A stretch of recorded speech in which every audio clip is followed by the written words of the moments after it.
दोस्तों, आपका हिंदी मानस विद में हमें बहुत बहुत स्वागत है। मित्रों, आज की वीडियो में मैं यूनिट 1 से अपभ्रंश, अवहट्ठ और पुरानी हिंदी के टॉपिक को लेकर प्रस्तुत हूँ और आज से हम 2023 जून के एग्ज़ाम की तैयारी करेंगे। तो कृपया इस चैनल को सब्सक्राइब ज़रूर करें।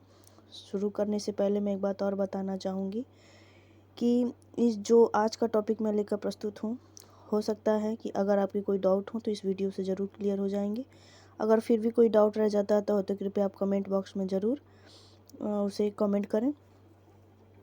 साथ ही साथ अगर आप इस चैनल को सब्सक्राइब करेंगे तो मेरा भी हौसला बुलंद हो जाएगा। और चलिए बातों को विराम देते हैं, शुरू करते हैं आज का वीडियो। सबसे पहले अपभ्रंश, अवहट्ठ और पुरानी हिंदी के अगर समयकाल को देखें तो अपभ्रंश 500 ईस्वी से 1000 ईस्वी तक इसका समयकाल माना जाता है। अवहट्ठ का 900 से 1000 ईस्वी तक और पुरानी हिंदी 1100 से 1300 ईस्वी तक मानी जाती है। अगर हम अपभ्रंश का शाब्दिक अर्थ देखें तो इसका शाब्दिक अर्थ है भाषा का बिगड़ा हुआ रूप। इसे मध्यकाल की भाषा या फिर संक्रांति काल की भाषा भी कह सकते हैं। इनका अन्य नाम देखें तो अवहंस, अवहट्ठ, देशी भाषा, आभीर और फिर ग्रामीण भाषा है। अपभ्रंश के अगर हम और नाम देखें और इसका प्रयोग हमें कहाँ कहाँ मिलता है ऐतिहासिक रूप से, तो सबसे पहले देखते हैं कि वाक्यपदियम जो कि भरत मुनि द्वारा लिखा गया है, इसमें उन्होंने इसका उल्लेख किया था। साथ ही साथ उन्होंने नाट्यशास्त्र में इसे विभ्रष्ट भाषा भी कहा है। व्याधि ने संस्कृत के जो संस्कार से च्युत भाषा है उसे अपभ्रंश भाषा कहा और इसका सबसे पहले प्रयोग पतंजलि ने महाभाष्य में किया था। पतंजलि ने महाभाष्य में अपभ्रंश को अपशब्द कहा था। आचार्य शुक्ल ने इसका सबसे पहले प्रयोग धारसन के द्वितीय शिलालेख में माना है। वहीं आचार्य दंडी ने अपभ्रंश को आभीर भाषा कहा है और किशोरी दास वाजपेयी ने इसे रण की भाषा कहा है, क्योंकि इसमें ण भाषा की ण वर्ण की जो है प्रधानता पाई जाती है। इसके साथ ही साथ 7वीं और 11वीं शती को अपभ्रंश का स्वर्ण युग माना जाता है। कहीं पे ये समय आपको 6वीं शती से लेकर 11वीं शती तक मिलेगा। आगे अपभ्रंश के अगर हम भेद देखें तो उसमें सबसे प्रचलित है नामी साधु के अनुसार, जिन्होंने कि इसके 3 भेद किए थे, उपनागर, ग्रामीण और आभीर। उसके बाद आता है मार्कंडेय का वर्ण भेद, जो कि उन्होंने नागर, उपनागर और ब्राह्मण ये 3 भेद किए थे। नागर अगर कहीं भी आपको मिले अपभ्रंश का रूप तो आप समझ जाएं कि ये गुजरात को संबोधित करता है, क्योंकि गुजरात में ही नागर कुल के ब्राह्मण पाए गए और कहीं ना कहीं वहीं से जो अपभ्रंश का तत्कालीन प्रचलित स्वरूप था वो प्रचलित हुआ।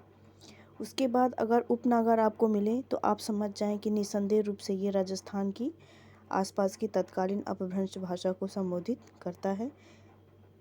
ब्राह्मण कहीं ना कहीं पंजाब प्रांत के आसपास की तत्कालीन अपभ्रंश भाषा को इंगित करता है।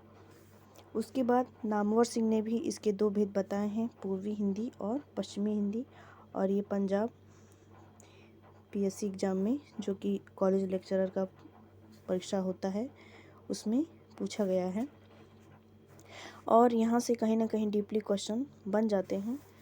तो क्यों ना हम जून के लिए जब तैयारी कर ही रहे हैं तो सिलेबस तो इसका बहुत ज़्यादा पर्वत के रूप में है, लेकिन हम उसके कुछ ज़रूरी और इम्पोर्टेंट टॉपिक को देखेंगे क्योंकि समय बहुत ज़्यादा नहीं है हमारे पास। चलिए आगे देखते हैं। धीरेन्द्र वर्मा के अनुसार उन्होंने भी इसके 5 भेद किए हैं, शौरसेनी, पैशाची, मागधी, अर्धमागधी और फिर महाराष्ट्री। अगर इसके हम प्रमुख विशेषताओं को देखें तो संस्कृत में क्या होता था मित्रों की लिंग वचन, वहाँ पे वचन 3 होते थे, एक वचन, द्विवचन, बहुवचन, लेकिन जो अपभ्रंश भाषा थी उसमें वचन 2 ही रह गए, लिंग भी उसमें 2 रह गए, स्त्रीलिंग और पुल्लिंग। संस्कृत में लिंग भी 3 होते थे, एक नपुंसक लिंग भी होता था, लेकिन अपभ्रंश ने क्या किया, भाषा का व्याकरणीय रूप और जो प्रचलित रूप था उसे आसान कर दिया और कहीं ना कहीं सरल बना दिया।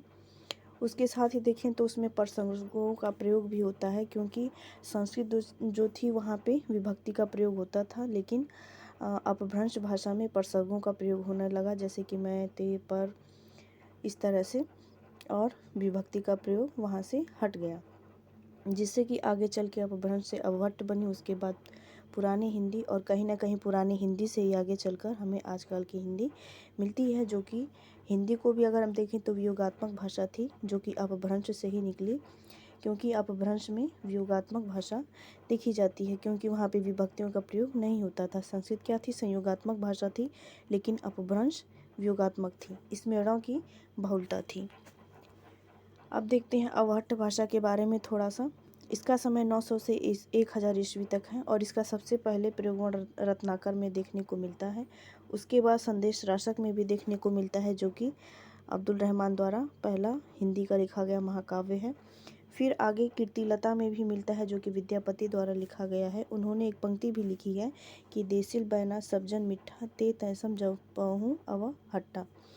तो ये अवहट्ट भाषा अपभ्रंश से ही थोड़ी सी मिलती जुलती और थोड़ी सी और परिष्कृत भाषा थी। आगे देखते हैं पुरानी हिंदी को। इसका नामकरण सबसे पहले चंद्रधर शर्मा गुलेरी जी ने किया था, और इसका समय काल 11वीं से 13वीं शती तक माना जाता है।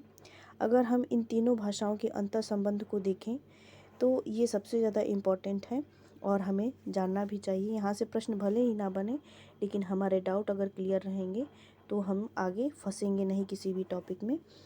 तो चलिए देखते हैं सबसे इम्पॉर्टेंट इन तीनों का अंतर संबंध। इसमें 10 स्वर और 30 व्यंजन लगभग अपभ्रंश में भी थे, पुरानी हिंदी में भी पाते हैं और अवहट्ट भाषा में भी पाते हैं। इसमें क्या था कि ट वर्ग बहुल भाषा है, और इसमें शब्दों का द्वितीकरण देखने को मिलता है, जैसे चक्र से चक हो जाता था।